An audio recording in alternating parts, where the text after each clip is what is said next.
Pastor, a palavra ao deputado Marco Feliciano. Vossa Excelência, tem a palavra.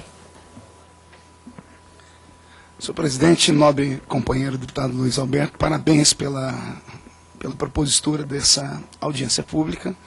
Quero parabenizar aqui e agradecer a ministra-chefe que está conosco aqui, a senhora Luísa Barros, a senhora Gilda e o senhor Antônio, que vieram nos dar aqui algumas explicações e nos estimular a lutarmos por aquilo que acreditamos. A implementação da Lei 10.639, da qual passei a tomar conhecimento há pouco tempo, no meu primeiro mandato como deputado, ela deve sim ter nossa apreensão, nosso apoio aqui nessa casa. Até porque, nesse nosso país, aquilo que não é conhecido não é valorizado.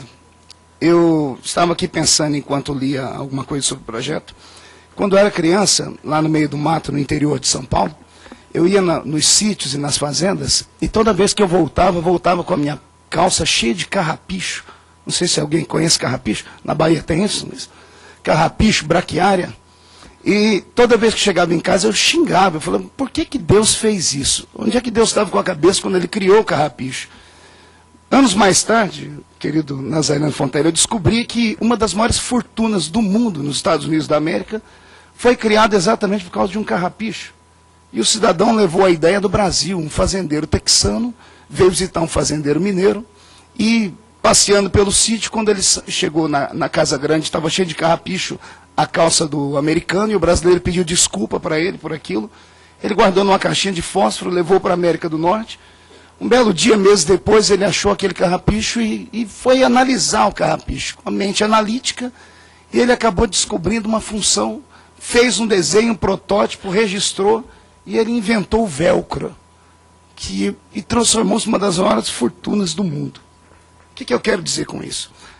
Quando a educação chega, a ignorância vai embora. A cultura afro, ou afrocultura, ela deve ser sim, nesse nosso país, de maneira mais clara, implementada e ensinada aos nossos filhos. Eu vejo, quando vou à África do Sul, já fui várias vezes lá, o ídolo Nelson Mandela. Ele é um herói.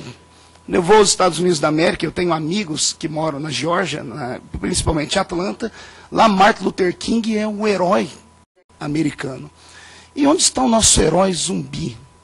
Zumbi do quilômetro de Palmares. Por que é tão pouco contada a história? Quando contada com pena, com dó.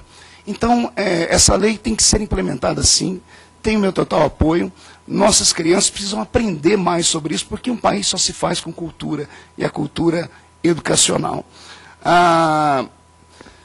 O que nós podemos aprender com essa cultura afro é principalmente a base da luta. Não é só o Brasil que deve aos africanos, o mundo todo deve aos africanos. Eu viajo o mundo todo, o senhor disse aí no meu nome, está escrito pastor, eu tenho amigos pelo mundo inteiro.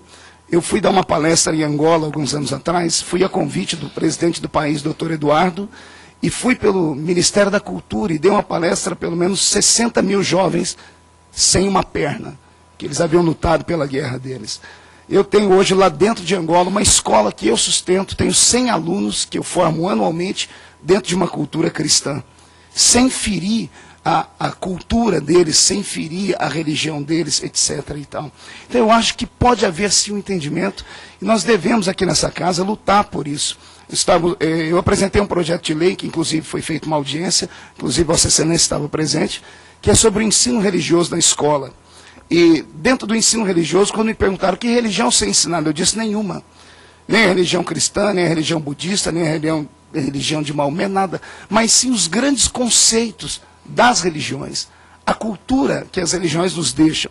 Então, todas elas podem ser implementadas disso, e principalmente a cultura africana, que é tão linda e nesse nosso país tem tão pouco prestígio. Então, eu quero aqui deixar minhas palavras, que são poucas, mas acredito que de alguma forma somar a essa audiência pública. Mais uma vez, parabenizar o senhor, que essa lei seja posta em prática e que, se precisar de um apoio, de uma formiguinha, eis-me aqui, conte comigo. Muito obrigado.